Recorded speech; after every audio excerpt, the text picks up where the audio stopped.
What's going on, people? Myke C-Town here, third episode of Records and Ramblings. Before we get into the Recluse, let's do a little bit of rambling. So I was looking up something on my channel the other day, and it led me to watch a couple of my really old videos just for the fuck of it. And holy shit, guys, they were fucking terrible. Like, I used to film all my videos when I came home from work, so I still be in my work clothes with these fucking nerdy-ass button-ups and these V-neck sweaters. And I'd start drinking the moment I walked in the door because I hated my living situation with the person that I was living with. So I'd be kind of drunk on these videos in these dorky-ass clothes, looking like a total herb, and I'd be sitting here talking about metal records, and it cracks me up that you guys even remotely took me seriously enough to watch one video, let alone subscribe and stick with my dumb shit for this fucking long. So yeah, thank you guys. You guys are awesome. But yeah, let's talk about some records. So yeah, I never receive gifts from people. It's very rare. I get stuff here and there from, I've gotten stuff from Marty. I've gotten stuff from Bog Phantom. I've gotten stuff from Canyon. But on average, I watch everybody else that's like, oh, look, somebody sent me this, blah, blah, blah, and I got this, oh, I got this carrot. And I'm like, damn, dude, fucking, it's fucked up, man. Everybody hates me.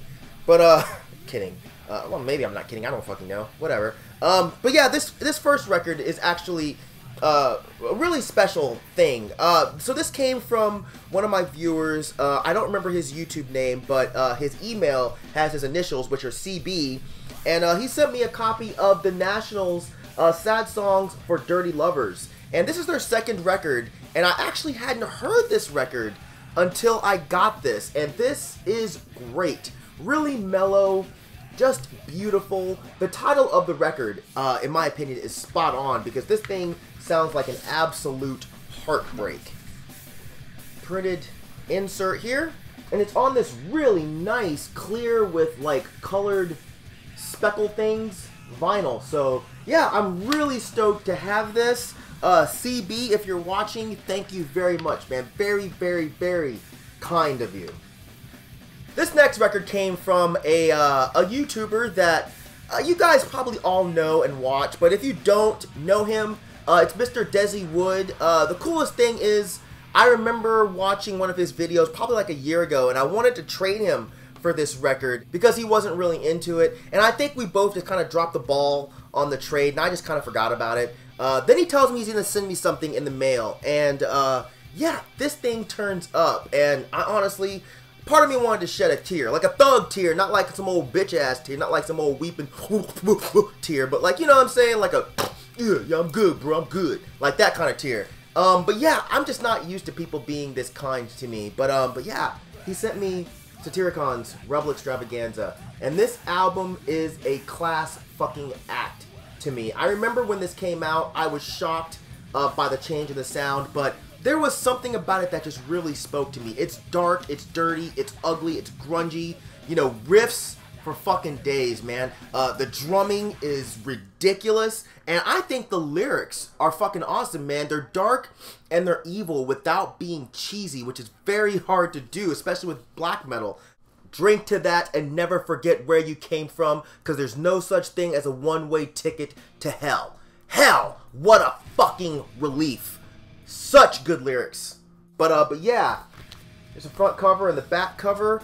Here is the inside, which I think is just fucking great, man. Yeah, he said in the video that there was some issue here, but seriously, it doesn't bother me because it looks like it's part of the layout. So I'm totally stoked to have this.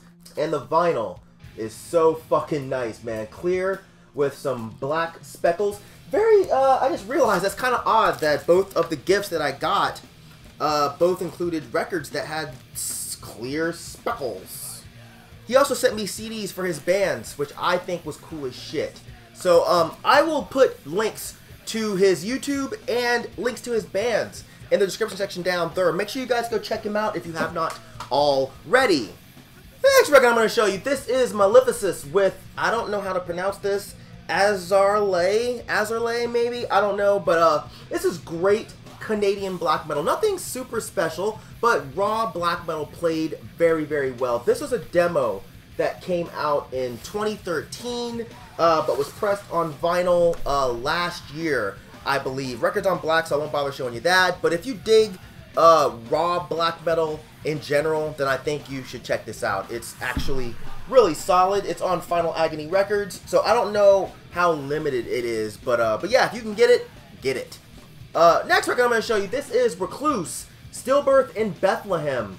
This shit is fucking fantastic, man. This is played the way I love black metal to be played. Gross, ugly, dirty, evil. This is, of course, Phil McSorley, who used to be in Cobalt, and it's Vlad from Vlad Tepes, I believe. He sings on all of the songs, which is really, really cool, and that's what made me really interested in this.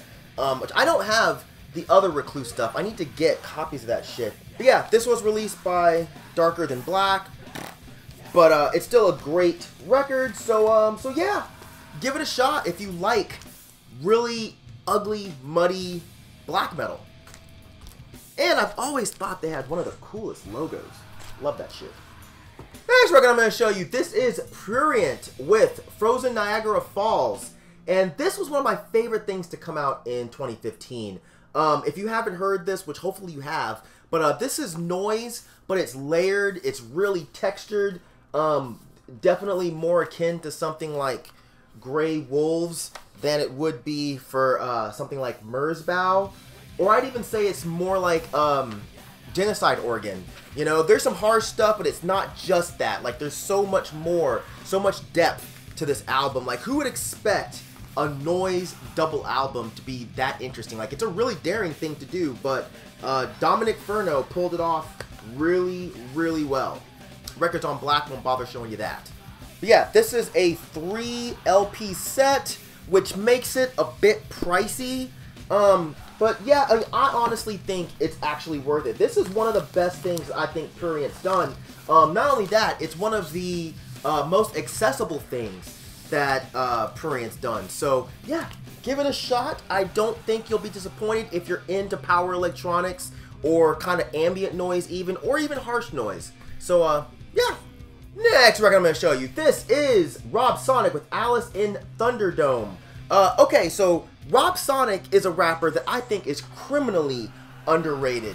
From bars to flow to production, I think people do not talk about him as much as they should, or in the way that they should. I really feel like the same dudes who rave about Aesop Rock should be raving about Rob Sonic.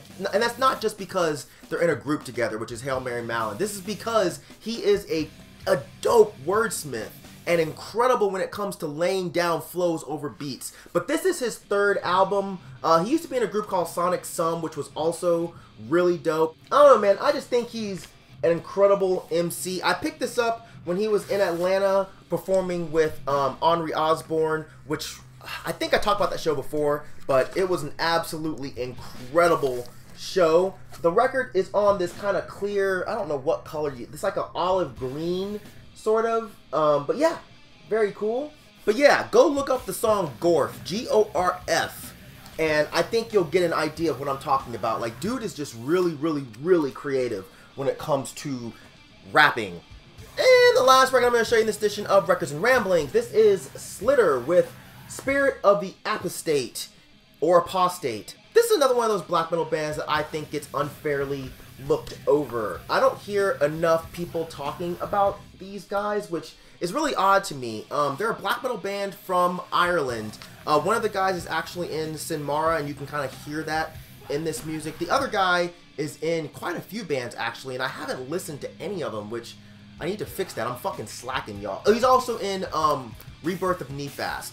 But this band is actually great. You can hear some of that kind of Icelandic style that people are really into nowadays, in that kind of muddy, dark, spooky kind of feel. But yeah, this is really, really fucking good, man. I don't remember where I got this from, but it's released on Territor Possessions. And but this isn't one of those weird Territor releases where it's impossible to find right after it comes out. I'm pretty sure this was pressed in a decent quantity, so you can still pick this up. But yeah, definitely give this a shot if you're into the kind of Icelandic scene, or if you're just into atmospheric black metal in general. I think you'll really appreciate Slidhr.